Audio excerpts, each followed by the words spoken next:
Hola clase, aquí estamos en la última gramática del semestre, la gramática 4.4, verbs with irregular yo forms.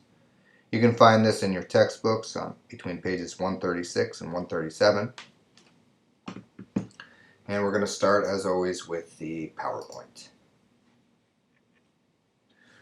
All right. So in Spanish, several verbs have irregular yo forms in the present tense. Right, so we've seen this with verbs ser and estar. You say soy, estoy. Those are two examples. We've also already seen three verbs with the go ending in the yo form. Decir is, you say digo, tener, tengo, and venir, vengo. So we've already seen these three. And today we're going to look at more. Here's some common expressions with decir. So decir la verdad, to tell the truth. Decir mentiras. Decir que. And decir la respuesta. You may have also heard at some point, ¿cómo se dice? And then you say the word. For instance, if you want to say, how do you say cat in Spanish? ¿Cómo se dice cat in español?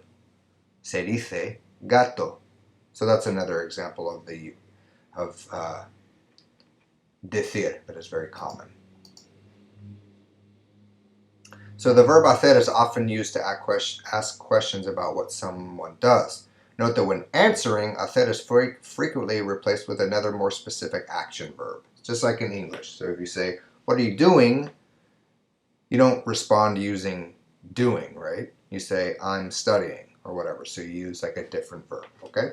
So these 1, 2, 3, 4, 5, these cinco verbos all have irregular yo forms, but then you notice that the rest of the forms are regular. So the irregular forms are in bold here, okay?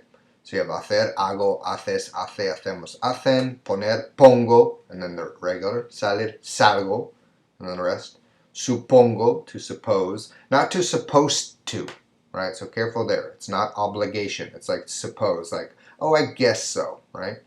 I suppose I can go to the restaurant tonight. That type of suppose. And then traer, traigo. So notice there's also a spell change there. So that one's a double irregular. So poner can also mean to turn on a household appliance, right? So a TV or a blender or the microwave or whatever. So Carlos pone la radio. So here in that context it means turn on. Maria pone la televisión, to turn on the television. Salir de, so when the preposition de is follows the verb, it means someone is leaving from a particular place. So you have a few examples here. Hoy salgo del hospital, sale de la clase a las 4. So this is like exiting, okay? So we salir de to talk about leaving or exiting a place. Salir para, however, is when you're going toward something, right? So mañana salgo para México. Hoy salen para España, right? They're leaving for Mexico, leaving for Spain. So note the difference in meaning, the change in meaning, dependent on the preposition, right? So we have salir de, which is to leave from, salir para, which is to go toward, okay? And even another one, salir con, means to leave with someone or something, or to date someone, right? Just like we say in English, oh, you know, she's going out with Mark, right? That might mean she's dating Mark or something. Alberto sale con su mochila, so he's leaving with his backpack. Margarita sale con Guillermo, right? She's going out with Guillermo, like they're a couple.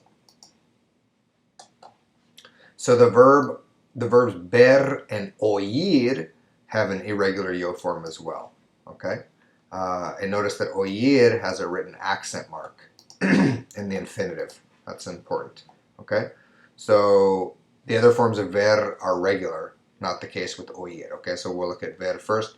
So the yo form, you say veo. And it's considered irregular because how do we normally conjugate verbs? You drop off the endings and add o and the other relative endings. So if that followed here, the yo form would be bo. It would just be vo, but it's not vo, it's beo. So that's why it's considered irregular. But then the rest of them are normal. So beo, bes, be, bemos, ben. Oír is kind of all over the place, right? So yeah, you might make a flashcard or something like that to really get this verb down because it's quite strange. So firstly, also notice again that it has an accent mark over the I in the infinitive form, which is in itself is strange. Not many verbs have that in Spanish, okay? So for the O form, you say oigo, and then it goes to a Y, oyes, oye, and then oímos, accent, and then nosotros, and then back to oyen with a Y. So it's highly irregular. All right, and lastly, while most commonly translated as to hear, oír is also used in contexts where the verb to listen would be used in English. So oigo a unas personas en la otra sala. So here it means to hear. Here, or in this other example, oyes la radio por la mañana. Do you listen to the radio in the morning? So it's usually, oír usually goes with radio if it means to listen. Okay? All right, so we'll stop the PowerPoint there, and then we'll do 2 activities. So as usual, please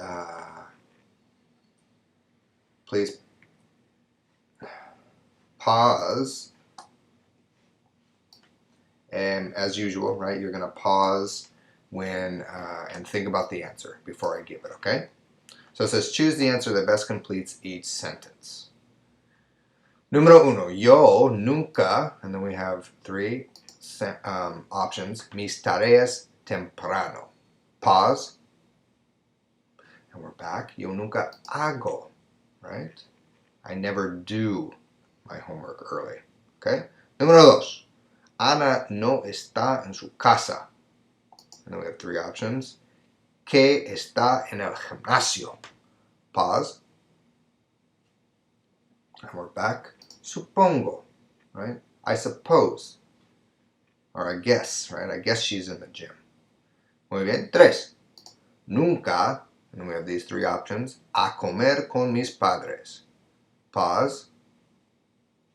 And we're back. Here we would say salgo. So I never go out to eat with my parents, right?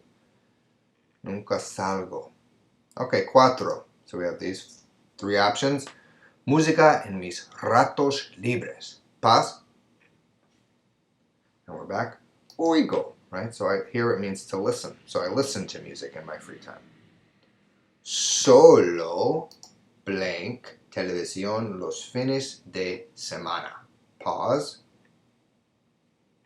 And we're back. Veo. Right? So I only watch TV on the weekends. 6. So we have one of these options. I don't know why it won't stay. El mapa para la profesora de geografía. Pause. And we're back. Here would be traigo. Right? I bring the map. Sí. 7. Nunca blank ejercicio por la mañana. Pause. We're back. Hago. Nunca hago ejercicio por la mañana. Bien. Y finalmente 8. A veces salgo, pongo o traigo la radio cuando leo el periódico. Pause. And we're back. Here would be pongo. And this means to turn on, right? I turn on the radio. Okay, muy bien. Vamos a hacer una más. Una actividad más. And again, you can find this information on pages 136, 139 of your textbook. And this is very similar activity. It says select the appropriate verbs to complete the sentences. So very similar to what we just did. So número 1, yo blank la radio por la noche. So we just say yo supongo, yo digo, yo hago, yo oigo la radio por la noche. Pause. Oigo, of course, right? I listen to. Número 2, yo oigo a, veo, hago, digo todos los partidos de mi equipo de baloncesto favorito. Pause. And we're back. Veo. So here we would be, I watch all of the games from my favorite basketball team. Okay? 3. Yo hago, salgo, digo, pongo la verdad. Tú no. Pause. And we're back. digo. I tell the truth, you don't. Right? 4. Blank la televisión. Hoy comienza un programa nuevo. Pause. And we're back. Pongo la televisión. So it's a question, right? Should I turn on the TV? Today a new program starts. 5. Es mentira. It's a lie. Yo no blank tu hermana. Pause. And we're back. Salgo con, right? I'm not going out with your sister. Yo no salgo con tu hermana. 6. Que blank en mis ratos libres. Patino en línea y leo revistas. Pause. And we're back. Hago. ¿Qué hago en mis ratos libres? What do I do in my free time? I skate, I inline skate, and I read magazines. 7. ¿A qué hora blank gimnasio? A las 3 de la tarde. Okay, here are your options. Pause. And we're back. Bien. ¿A qué hora salgo del gimnasio? What time do I leave the gym? At 3 p.m. Ok, finalmente, número 8. Blank, que es el miércoles, que el miércoles comienzan las clases, pero voy a preguntar. Pause. And we're back. Supongo. Supongo que el miércoles. So I guess classes start on Wednesday, but I'm going to ask.